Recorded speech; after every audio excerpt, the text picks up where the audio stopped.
ซื้อบ่ซื้อนกเขาบ่อายคนบ่รอมาขายนกเขามันคันบ่อยู่บ่เศร้ามันคันบ่อยู่บ่เศร้าอยากให้น้องสาวซื้อซอยอายแน่อายเป็นผู้บ่าวทางแดนยังบ่มีแฟนผู้สาวบ่เลี้ยวแลหลอกขายนกเขาจนว่าน่าอายแล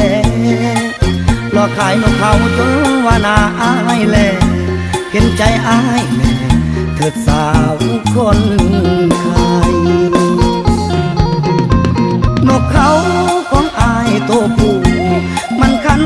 จุกรูยามเห็นโตแม่นกเขาพอลายคันเสียงดงแท้นกเขาพอลายคัน